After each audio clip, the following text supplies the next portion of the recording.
Test 1. You will hear a number of different recordings and you will have to answer questions on what you hear. There will be time for you to read the instructions and questions, and you will have a chance to check your work. All the recordings will be played once only. The test is in 4 sections. At the end of the test, you will be given 10 minutes to transfer your answers to an answer sheet. Now turn to Section 1. Section 1. You will hear a man phoning to inquire about hotel information. First, you have some time to look at questions 1 to 4.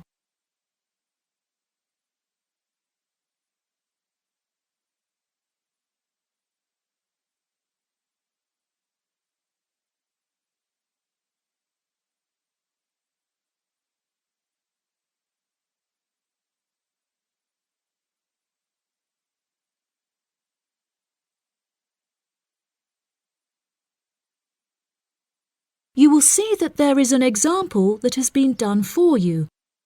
On this occasion only, the conversation relating to this will be played first. Good afternoon. You're through to reception at the Island Hotel in Crete. How may I help you today? Yes, hello there. I'm hoping to book a double room for my wife and myself for about 2 weeks, from the 25th of April of this year. Firstly, could you tell me whether it's particularly hot during this time? The type of room the man requires is a double one, so double has been written in the space. Now we shall begin. You should answer the questions as you listen because you will not hear the recording a second time. Listen carefully and answer questions 1 to 4. Good afternoon. You're through to reception at the Island Hotel in Crete. How may I help you today? Yes, hello there. I'm hoping to book a double room for my wife and myself for about 2 weeks, from the 25th of April of this year. Firstly, could you tell me whether it's particularly hot during this time? Yes, of course, sir. During late April and early May, the daytime temperature shouldn't exceed 19 degrees Celsius. But the weather has been rather erratic and difficult to predict in recent years, so I am unable to say for certain. Okay, that sounds good. My wife doesn't like going outside when it's very hot. I haven't booked flights yet, but I must say that I'm unfamiliar with Crete and its transport system. Does the hotel provide an airport shuttle service? Yes, sir. We provide a complimentary airport pickup service for all our guests. It takes about 40 minutes to get here from the airport, but it's at least 60 minutes at rush hours. And you will be provided with a fully air-conditioned shuttle bus. Okay, excellent. In that case, do you have any rooms available for the dates I gave you? I shall have a look on the system now for you, sir. Bear with me just a moment. Yes, sir. I can see now that we have several rooms available. Would you prefer a garden view or a sea view? Well, ideally I would like a sea view room with a balcony, but of course that depends on the difference in price. Not to worry, sir. All of our standard double rooms have ensuite facilities and a balcony. If you would like one of our sea view rooms, there is a premium of €60 per night. Okay, so could you tell me the total nightly rate for a standard double room with a sea view? Yes, of course, sir. For the spring months, our rate is €216 per night. For 14 nights altogether, this will come to €3,024. Perfect. I also read on your website that the hotel has gym and spa facilities. Are there any other facilities on offer? Yes, we have a large outdoor infinity pool overlooking the ocean, with luxury sunbeds and a poolside bar. We also have 3 full-size tennis courts, where we run a popular doubles tournament, with the winner receiving 2 all-inclusive spa day vouchers. Goodness, I shall have to brush up on my tennis skills.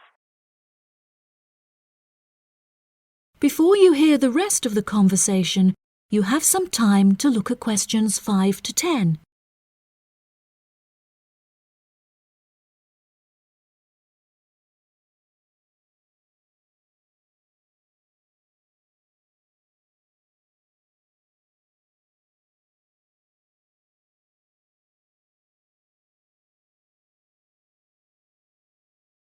Now listen and answer questions 5 to 10. Are there any other activities organised by the hotel that we can partake in? It's just that it's our wedding anniversary on the 30th of June, and I would like to provide my wife with a perfect romantic getaway. I can assure you, sir, that your wife won't be disappointed. Ours is a 5-star resort, which is renowned for its luxury and beauty. In terms of activities, the hotel provides thrice-weekly entertainment. On Tuesdays, guests will take a minibus and partake in learning to cook succulent fish dishes with our Michelin-starred chef Enrique. The class will take place in a beautiful valley deep in the Cretan hills, where guests will be treated to an intimate piano performance by our in-house concert pianist Pedro. On Wednesdays, a select number of guests will be fortunate enough to explore the mountains by helicopter, before being transported to a tropical Cretan garden by shuttle bus. Finally, on Thursdays, after a fancy dinner, we provide a spectacular fireworks display, which guests can view from the comfort of a cable car. Oh wow, that all sounds absolutely wonderful. I shall book the room now, and then I need to look at flights so as not to become extortionate. Would you like to take my details now? Section 2. You will hear part of a radio program about online exchange business. First, you have some time to look at questions 11 to 14.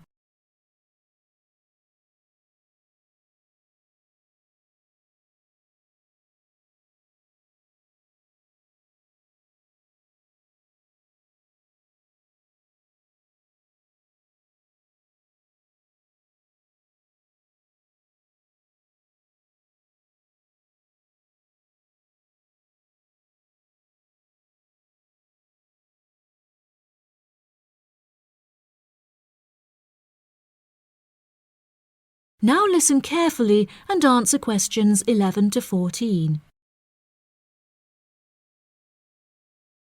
Barter Online UK is a young, up-and-coming website in the United Kingdom where users can buy new and used goods. However, instead of paying with money, registered users instead exchange their purchase for an item of similar value.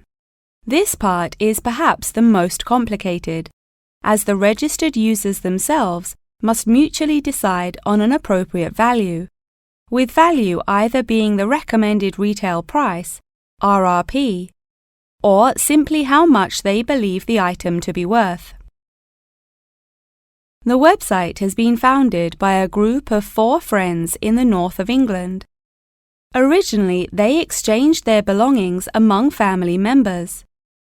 They frequently found themselves swapping their belongings when they no longer had any use for them. They live by the motto, "One person's trash is another person's treasure," and hate to throw things away. As more and more people caught wind of the idea and wanted to participate in the exchanges, the group decided that the idea had the potential to become a successful business venture, and so it did.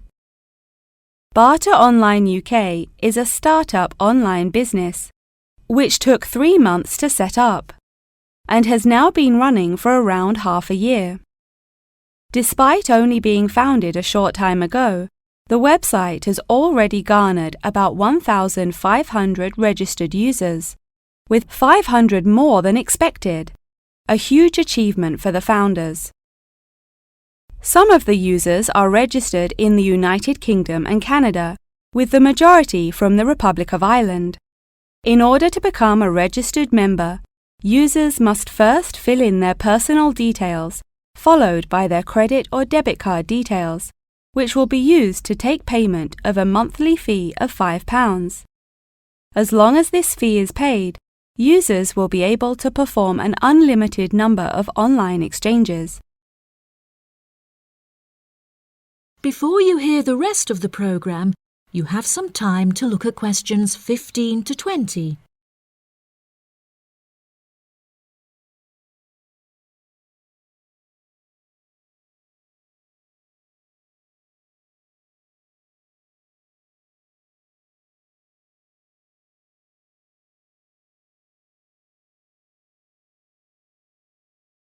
Now listen and answer questions 15 to 20.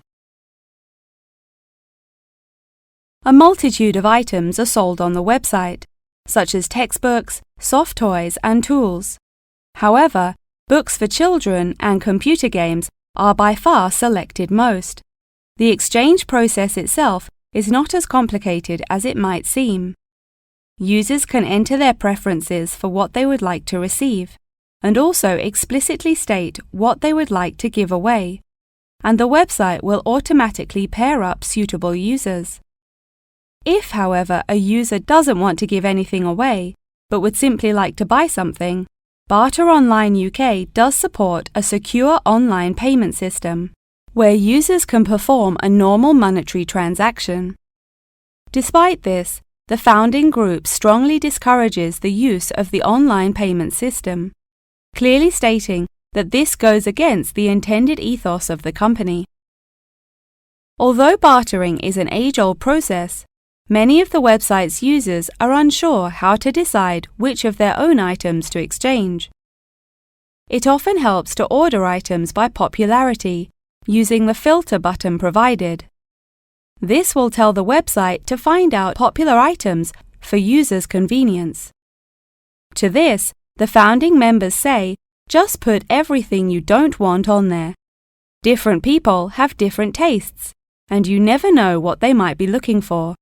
In order to aid registered users in their exchanges and to provide them with assurance, the founders recently added a new feature whereby on completion of an exchange, users will be encouraged to provide each other with feedback.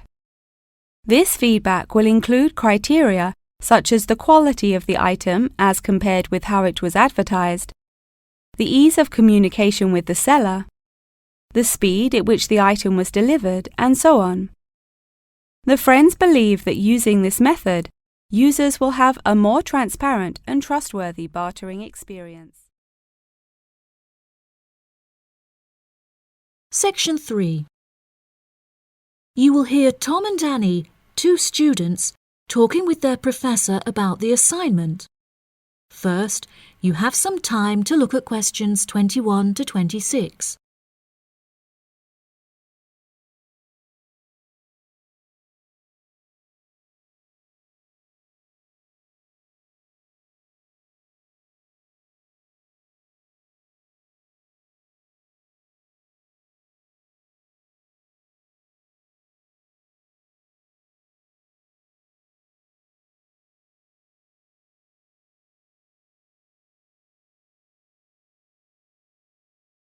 Now listen carefully and answer questions 21 to 26.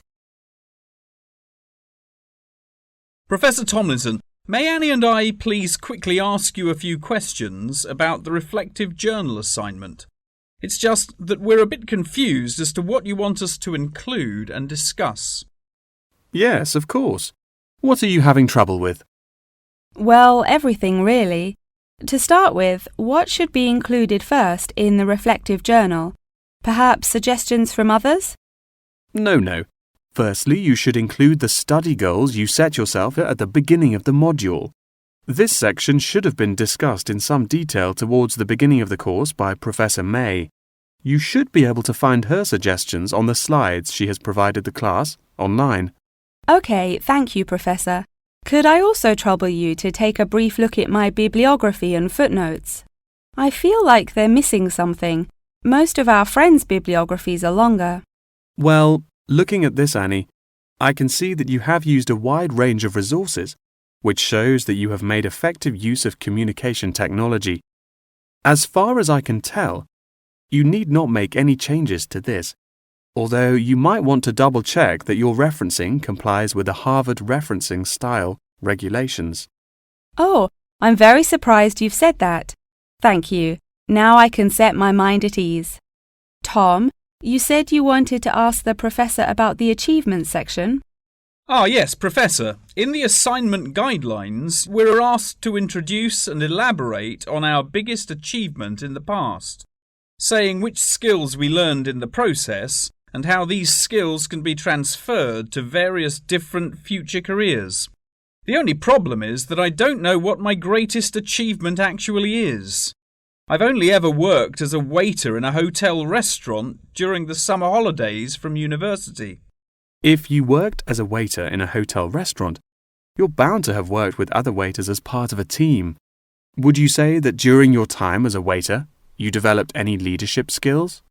Yes, well, I suppose I was asked to become the team leader of the food and beverage department, but that's hardly an achievement. You might not think so, but if you write that you were offered the position of the team leader, it shows a lot more about your character. For example, that you're charismatic and work well in a high-pressure situation. I never would have thought to write that down. Thank you. I guess I should start listening to others more often. Annie, do you have any more questions, or are you ready to go back to the library? Yeah, I think I've got everything I need. Thank you very much, Professor Tomlinson. That was really helpful. I'm actually starting to look forward to writing this now, and it should be a really useful exercise to prepare us for writing CVs and applying for jobs. It's shocking how bad I am at identifying my strengths and weaknesses. Professor Tomlinson has shown me that I definitely need to start displaying some self-awareness. Yeah, Tom, you really do. You're always so modest. Modesty is great until it comes to applying for jobs. Before you hear the rest of the conversation, you have some time to look at questions 27 to 30.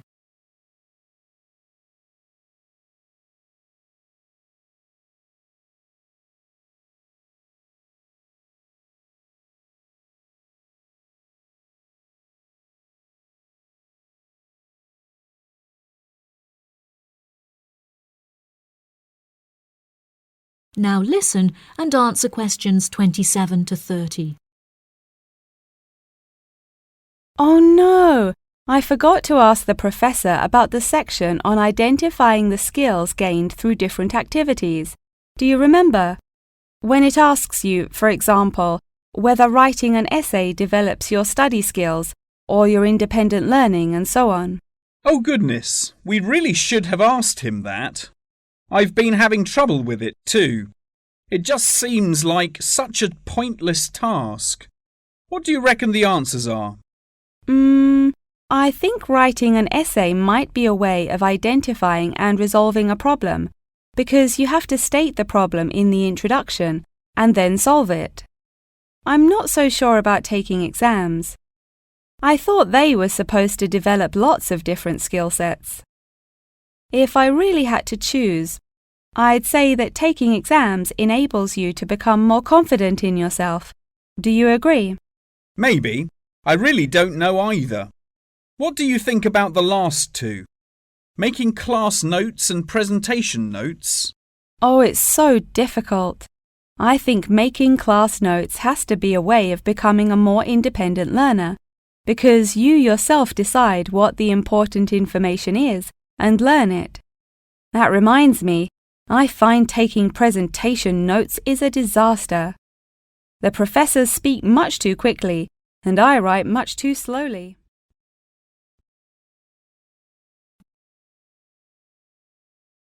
Section 4. You will hear a talk on the research of the behaviour of chimpanzees. First, you have some time to look at questions 31 to 40.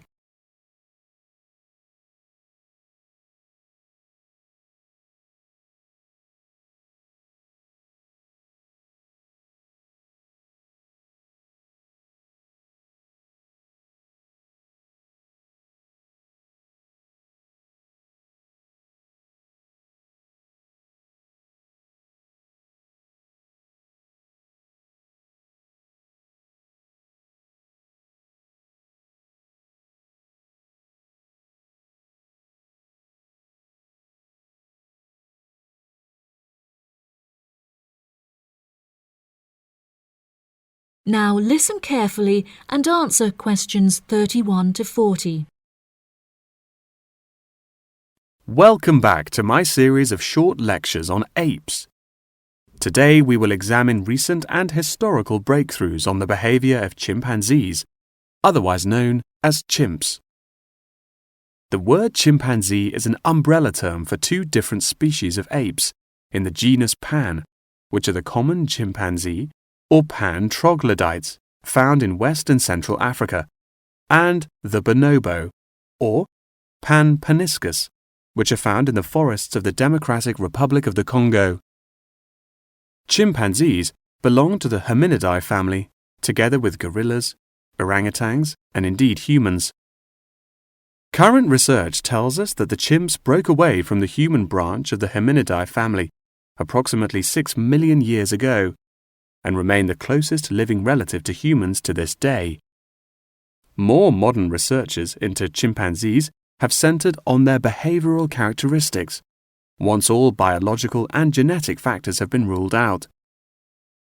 In this way, scientists have unearthed an unfathomable amount of similarities between human and chimpanzee behavior. Although much of this research has taken place through observation of captive chimps, the results are widely seen as an authoritative reflection of chimps living in the wild. Chimps live in large so-called communities comprised of many male and female members, with the social hierarchy determined by an individual chimp's position and influence. Through such research, scientists have found that chimps learn and adapt through observation of others' behavior. Once in power, the alpha male is often seen to alter its body language in order to retain power. For example, he might puff himself up in order to intimidate others, while lower-ranking chimps are noted to behave more submissively and holding out their hands while grunting. Female chimpanzees also have a distinct social hierarchy, with high social standing inherited by children. It is not unheard of for dominant females within a community to unite and overthrow the alpha male, backing another in his place.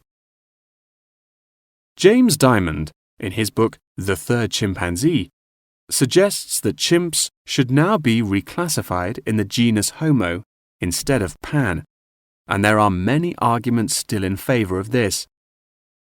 Male common chimpanzees are, on average, 1.7 meters in height, weighing 70 kilograms, with their female counterparts being somewhat smaller. By comparison, the bonobo is slightly shorter and lighter, but with longer arms and legs. However, both species walk on all fours and climb trees with great ease. Jane Goodall made a groundbreaking discovery in 1960 when she observed the use of tools among chimpanzees, including digging for termites with large sticks. A recent study claimed to reveal that common chimpanzees in Senegal have been using spears sharpened with their teeth to hunt. However, these reports remain unsubstantiated. Researchers have witnessed such tools, namely rocks, being used by chimps to open coconut shells, and indeed crushing nuts with stone hammers. As scientific technology has developed, so too has our knowledge of the sheer extent of the chimp's intelligence. Research has now shown that chimps have the capability to learn and use symbols and understand aspects of the human language, including syntax, as well as numerical sequences. As I mentioned earlier, the umbrella term chimpanzee is comprised of the common chimpanzee and the bonobo.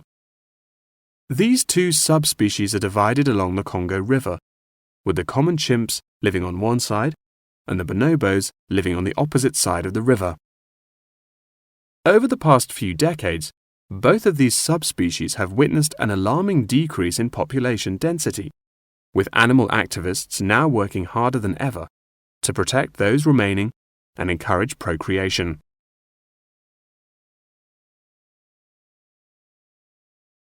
In addition, next week's episode will focus more closely on how chimpanzees in captivity are able to learn things through imitating the behavior of humans, as well as how chimpanzees' behaviors have developed over many generations.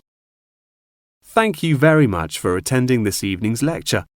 I hope you found it intellectually stimulating, and I look forward to seeing you again next week. Good night. That is the end of section 4. You now have half a minute to check your answers.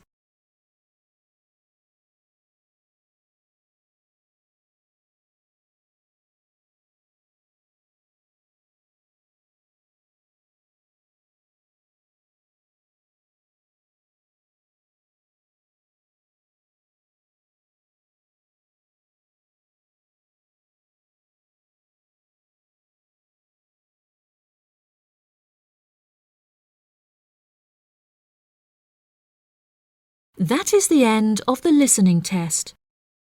In the IELTS test, you will now have 10 minutes to transfer your answers to the answer sheet.